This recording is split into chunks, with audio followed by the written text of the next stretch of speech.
get started. This is Kaleb Derouen. He got his BS from LSU, and he had medical school from LSU as well. He's going to be talking to us today about some of his research from there. All right, thank you, Dr. Derouen. So I'm going to be talking about a project we did recently this year. It's currently submitted at World Neurosurgery.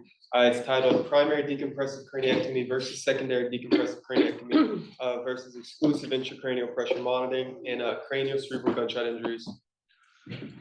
Just an introduction. So these gunshot injuries are one of the most significant penetrating brain injuries. It's pretty devastating. About 10% survival rate at initial injury, and about half of these patients survive past the emergency department. Within the last 20 years, there's been an increase in prevalence with about 35,000 annual deaths most recently. There's a high morbidity and mortality associated with this than closed-head injuries. And the treatment of these patients, and more kind of broadly, non-fatal severe TBIs, places a large burden on the healthcare system. Most recent data in 2016 showed that the treatment of these patients costs about like $40.6 billion. And this is mainly due to their prolonged and pretty complicated ICU length of stay. And then lastly, for these penetrating brain injury patients, there is a lack of a clear treatment algorithm for the acute management. And then most of the algorithms for the treatment of these patients are driven by personal or institutional experiences and can pretty vary depending on the time of the day and the attending on call. So background, so there are landmark studies such as Decompressive and Rescue ICP that can help guide TBI management, and sometimes they're kind of extrapolated to help guide penetrating brain injuries, but it's important to note that there is some limitations there because those studies actually exclude penetrating brain injuries. And I have this figure on the right just because I briefly talked about Decompressive and Rescue ICP, and I'll talk about how their data is similar or different to the data that we found later in the study. So they're looking at guiding TBI management in the role of secondary decompression, more Decompressive and Rescue ICP, and then primary decompression would be more rescue acute subdural hematoma trial. There are existing studies that show there's a mortality benefit of early neurosurgical intervention with penetrating brain injuries. And then lastly, what kind of led to the creation of this study was in the literature, there was no direct comparison of surgical intervention and ICP monitoring and penetrating brain injuries. So our study objectives, we wanted to compare the outcomes of these three groups of patients, primary decompression versus secondary decompression versus exclusive ICP monitoring and craniocerebral gunshot injuries. Our primary outcome was ICU length of stay, and then we had a number of secondary outcomes that I'll kind of highlight as we go through the figures. So methods, this is a retrospective study done at our home institution. We collected patients from January 2016 to June 2023. Inclusion criteria included gunshot wounds to the head in patients older than 15 with an ICP monitor, EVD, and/or craniectomy. And we excluded patients if they stayed in the ICU less than 24 hours or had any other type of cranial surgery. So we had 95 initial patients with our trauma registry, and then 72 met inclusion criteria. This is a figure kind of reiterating what I just said. Like I said, we had 95 patients initially. We reviewed the operative notes and a type of surgery performed, excluding 23 patients, and then we were left with our three groups of patients seen at the bottom. ICP monitor only, no craniectomy, which was 22 patients, primary decompressive craniectomy, which was 39 patients, and then secondary decompressive craniectomy, which was 11 patients. So first for baseline characteristics, there wasn't much difference between our three groups. We had similar age, gender, and racial distribution. The majority of our patients were African-American males, 76.4%. And then there was no significant differences in initial GCS, number of reactive pupils or SPIN scores between our three groups. So briefly, it was one of our second outcomes. I'll briefly talk about the SPIN score.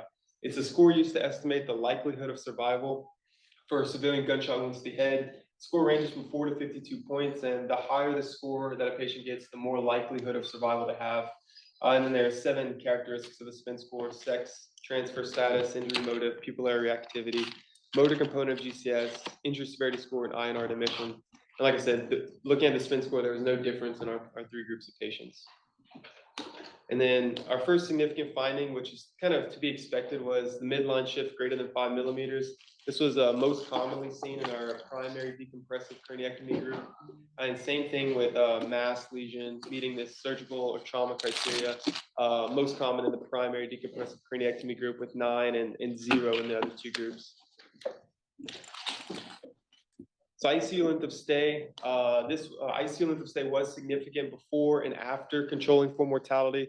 And there was a trend with the ICP monitoring only group having the shortest ICU length of stay, and then the primary decompressive craniectomy group, and then lastly with the longest ICU length of stay, which was secondary decompressive craniectomy group. And this trend was true whenever we control for mortality, and it's still significant with ICP monitoring having the shortest stay, and then secondary decompression having the longest stay. So mortality rates, so overall, comparing the three groups of patients, mortality did not differ. But then when we started breaking it down by subgroup, first ICP monitoring only versus primary decompression, there was significance and there was a mortality benefit associated with primary decompression when compared to ICP monitoring. And then when you break it down by surgical subgroups, so primary versus secondary decompression, there was no significant difference in mortality seen. And functional outcomes, first reason for leaving the ICU are primary decompressive craniectomy patients were most likely to be stepped down from the ICU at 82%. And then while ICP monitoring only were most likely to step down due to brain death, which was 40.9% of 9 patients. And then our long-term functional outcome was the Glasgow Outcome Score Index at 6 months. There was no significant difference between our three groups. But there was a trend that the surgical subgroups, primary and secondary decompression, had a higher proportion of poor outcomes, which is a score of 1 to 4, compared to the ICP monitoring only. And then the highest proportion of poor outcomes was our secondary decompressive craniectomy group. The type of craniectomy performed, primary decompressive craniectomy patients were more likely to receive a hemicranie at 71.79%, while a bifrontal cranie in our patients was more common in secondary decompression, 54.55%. So for our discussion, so our data showed that primary decompression was associated with a reduced ICU length of stay when compared to secondary decompression. I think it's important for a number of reasons. One is that it decreases the burden on the healthcare system, but I think more importantly, it decreases the time that they're spent in the ICU and potentially any ICU-related complications, most commonly being infection and delirium. And this can be a huge benefit to your patient because if they do have any of these complications, more specifically infection, depending on the type, it can almost double their mortality. So it can be largely beneficial to get your patient out of the ICU as fast as possible. Next, our data showed that there was a higher odds of mortality seen in the ICP group versus primary decompressive craniectomy group. In the ICP group had the highest rates of progression to brain death at 40.9%. And it's kind of twofold. One, there was a small portion of patients in this ICP monitoring only group that surgery was not offered because it was going to be considered futile and either family didn't want it or they didn't meet any surgical criteria. There was no benefit. And sadly, those patients mostly all progressed to brain death. And then if there was a surgical intervention, that's whenever they crossed over and it became a secondary decompressive craniectomy and they joined that group of patients. And then next is kind of like the pathophysiology that I was reading is that whenever a bullet enters the brain, it forms a cavitation of this massive swelling and expansion of brain tissue, which can lead to kind of refractory ICPs that are pretty hard to manage, and that can also possibly lead to the higher rates of brain death that we saw. And then lastly, our data showed that there was no difference in mortality seen between primary decompression and secondary decompression.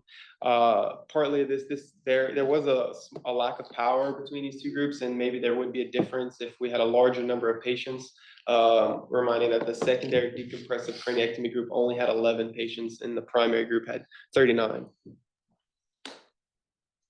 Next, our functional outcome, which was our GOSE at 6 months, was not significantly different between the three groups. And like I said, although search groups did trend towards having a higher proportion of poor outcomes, which is a score of 1 to 4, this is similar to what DECRA and Rescue ICP found. DECRA also managed GOSE at 6 months.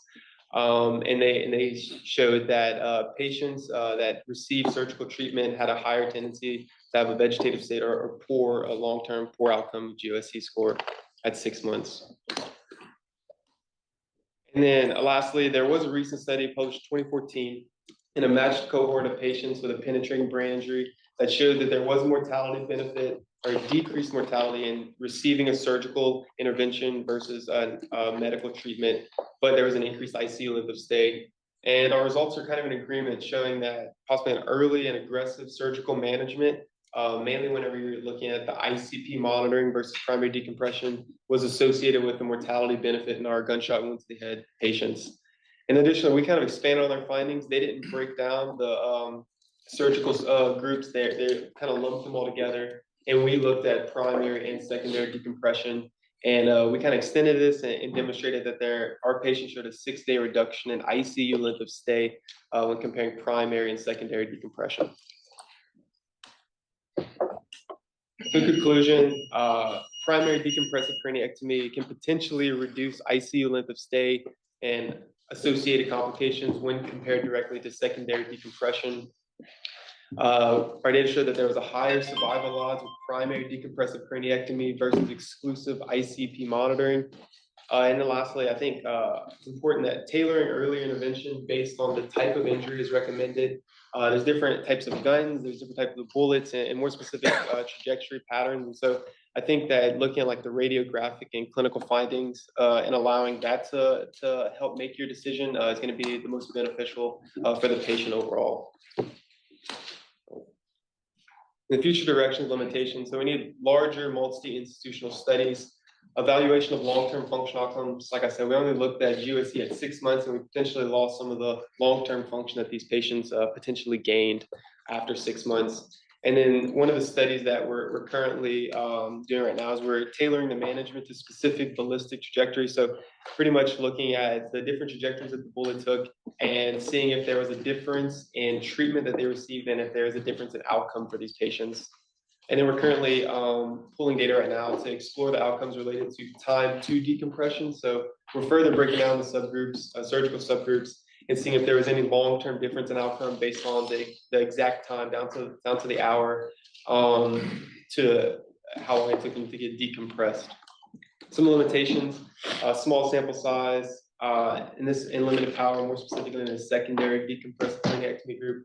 Single institutional study, we only evaluated long-term outcomes at 6 months. And then lastly, which is definitely the biggest limitation, is there is just an inherent difference in the surgical subgroups, primary decompression and secondary decompression, as you saw. In the first figure, a lot of these patients received a primary decompression because they did have a mass lesion or some type of lesion meeting surgical criteria. And a lot of patients in the secondary decompressive group did not. And so while we recognize that there is some limitation in comparing these two different groups of patients, I think it's a good foundation to allow us to explore the outcomes and then kind of build more tailored studies going forward as to how we can how their outcomes differ depending on the management they received. These are my references. Thank you all for listening. I'll take any questions at this time.